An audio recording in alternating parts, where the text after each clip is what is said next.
Pajak adalah sejumlah uang yang dibayarkan kepada pemerintah berdasarkan undang-undang sebagai kontribusi dalam menjaga stabilitas keuangan negara.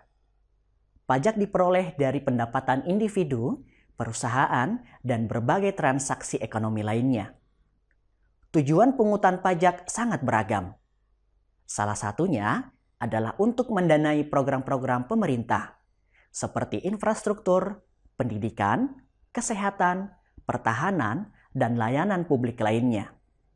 Selain itu, pajak juga digunakan untuk mempengaruhi kegiatan ekonomi dan distribusi kekayaan secara adil.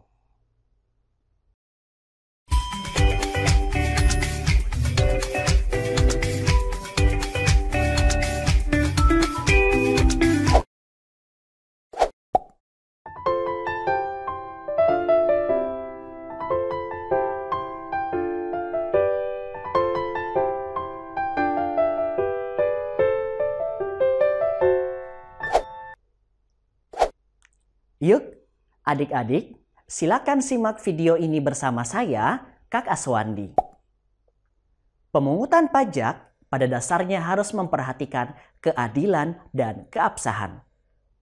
Beberapa ahli mengemukakan asas pemungutan pajak di antaranya.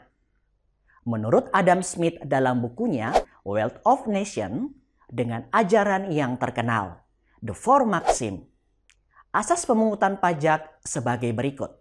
Yang pertama, asas equality, ataupun asas keseimbangan dengan kemampuan atau asas keadilan. Adalah pemungutan pajak yang dilakukan oleh negara harus sesuai dengan kemampuan dan penghasilan wajib pajak. Negara tidak boleh bertindak diskriminatif terhadap wajib pajak. Yang kedua, asas certainty, ataupun asas kepastian hukum, adalah semua pungutan pajak harus berdasarkan undang-undang, sehingga bagi yang melanggar akan dapat dikenakan sanksi hukum. Yang ketiga, asas convenience of payment, ataupun asas pemungutan pajak yang tepat waktu atau asas kesenangan, adalah pajak harus dipungut pada saat yang tepat bagi wajib pajak, atau saat yang paling baik. Misalnya, di saat wajib pajak baru menerima penghasilan atau di saat wajib pajak menerima hadiah. Yang keempat, asas efisiensi ataupun asas efisien atau asas ekonomis adalah biaya pemungutan pajak diusahakan sehemat mungkin. Jangan sampai terjadi biaya pemungutan pajak lebih besar dari hasil pemungutan pajak. Menurut Wejelangen, asas pungutan pajak sebagai berikut. Yang pertama, asas daya pikul.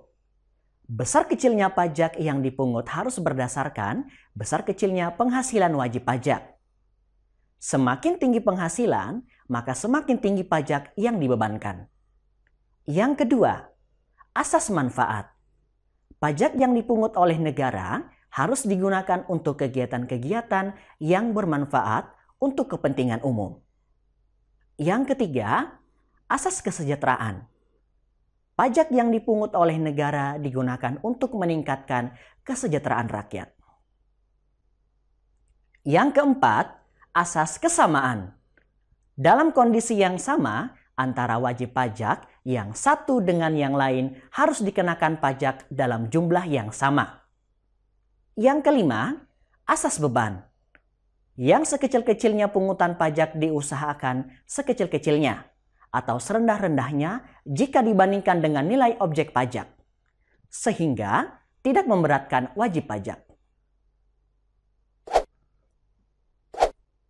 Sistem pemungutan pajak terdiri dari yang pertama, Official Assessment System. Official Assessment System adalah suatu sistem pemungutan yang memberi wewenang kepada pemerintah atau fiskus untuk menentukan besarnya pajak yang terutang oleh wajib pajak. Ciri-cirinya, wewenang untuk menentukan besarnya pajak terutang ada pada fiskus. Wajib pajak bersifat pasif. Utang pajak timbul setelah dikeluarkan surat ketetapan pajak oleh fiskus. Yang kedua, self-assessment system. Self-assessment system merupakan suatu sistem pemungutan pajak yang memberi wewenang kepada wajib pajak untuk menentukan sendiri besarnya pajak yang terhutang. Ciri-cirinya, wewenang untuk menentukan besar kecilnya pajak terhutang ada pada wajib pajak sendiri. Wajib pajak aktif mulai dari menghitung, menyetor, dan melaporkan sendiri pajak terutang.